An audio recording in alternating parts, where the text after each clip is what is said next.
interesting painter, Eva Lundsager.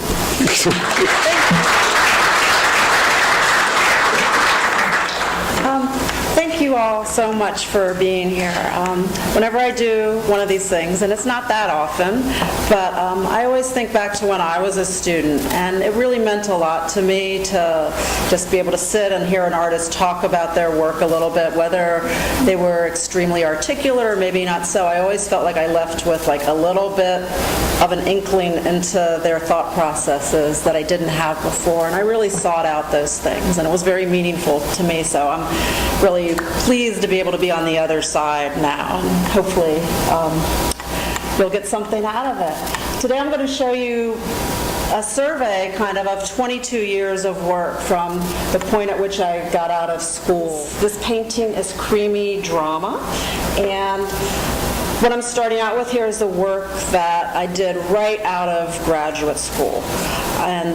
But as you will see as we go along, I'm still working with so many of the same things, like these ascending drips, and I'm still riding this territory between abstraction and representation. I'm working with like a lot of the language of process painting and experimental methods of moving the paint around, but I'm ending up with like this thing that is kind of like a fantastic otherworldly landscape, and that's still, 20 years later, really where I am. It's like I'm not one of those artists who moves all over and tries a lot of different things. So I'm an oil painter. And I spent a lot of times, like I had technical problems, and I spent a lot of time just kind of researching, kind of like the chemistry of oil painting almost, and figuring out how to do it. I was working very traditionally, and really priming the panels as they would have been a long time ago.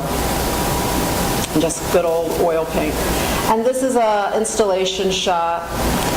These are all about 8 inches tall, I think. And as it says down there, it was painted in 3 days. And with all my works on paper, I tend to sit on the floor. I have a pile of paper, and I do something to one piece of paper until I don't know what else to do to it, and then I start the next one. And then when I have, 15 of them, I start over again. I go through the pile again, and I did that over 3 days and had this body of work that I was very lucky to show at the Elizabeth Corey Gallery. And here's one of them, watercolor and gouache, thinned down very much.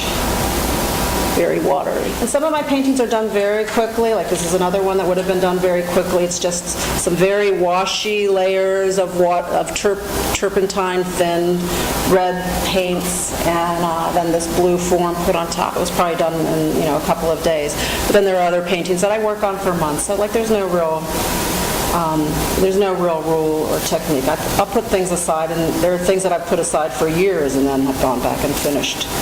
And this is a little tiny Sumi ink and watercolor work, and this would have been done very quickly. And just, generally I'm working either on big paintings or on little paintings or on watercolors. I don't tend to work on like a watercolor in the morning and then a painting in the afternoon. I seem to really need to kind of focus on what I'm doing. You can see these ascending drips going up, and then these little lines bursting out, like little explosions.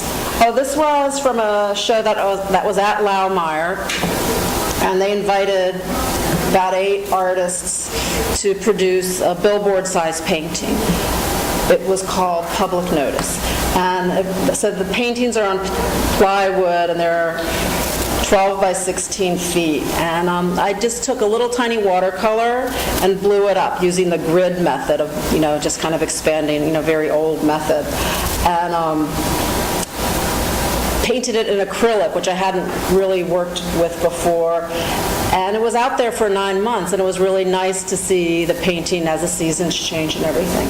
And then after the show, it was still in good condition, so I gave it to the school, the City Academy, which is a private school in North St. Louis that serves not as entitled community. And it's just great to have it there. It's hanging in their lobby. It looks wonderful, and I love having it there with all the kids. So this painting, all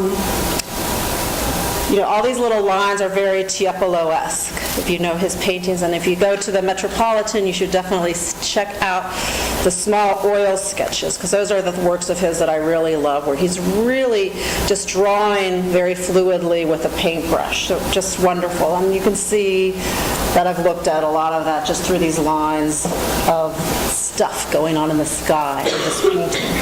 But I think like a lot of my paintings, they can be full of very cheerful kind of color, like really, like people will say, like, oh, they seem so happy. But I think they're more about a kind of hysterical ecstasy, like really hoping for the best but fearing the worst, or trying to say, like you can be in a really bad situation, but your brain tells you like, oh, it's okay, this is normal, but it's not normal. So.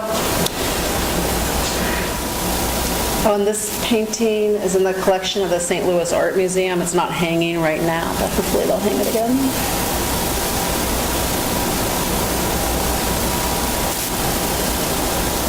This is probably one of my favorite paintings of the last couple of years. I don't think it's a great photo of it. And you have this big form, a little bit center of left, made out of all these little tiny brush strokes.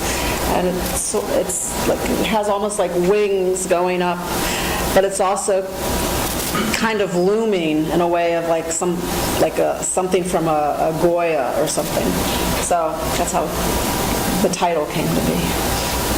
But also like, this kind of air of hysterical ecstasy, so that would be where that. This was a painting that like I thought I had, I was thinking like, oh, it's really destroyed, and I spent a whole day just trying to get it into a space where I could work with it, like it might lead to something, and then I left, and then I came back in the next day and I said, oh, it's done. So you always feel like that's a gift. And I'm going to end with a series of watercolors called Ascendosphere that I've been working on and off with for about the last 3 years.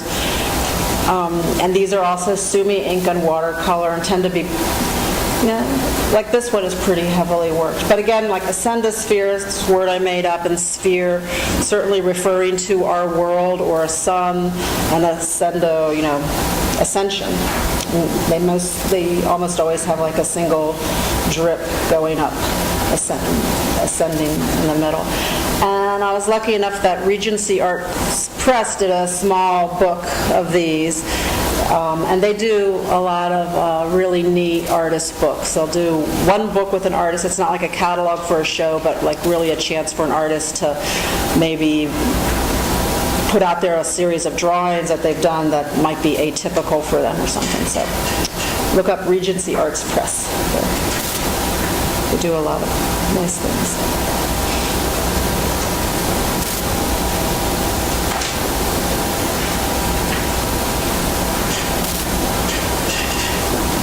And it can be hard, if you spend a lot of time working on these watercolors, it's hard for me to stop and go back to paintings.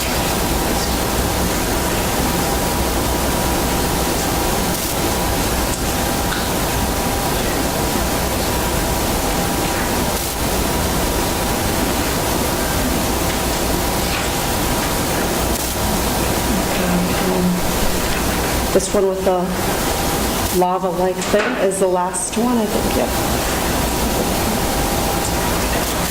Thank you, and if you have any questions, I'm happy to try.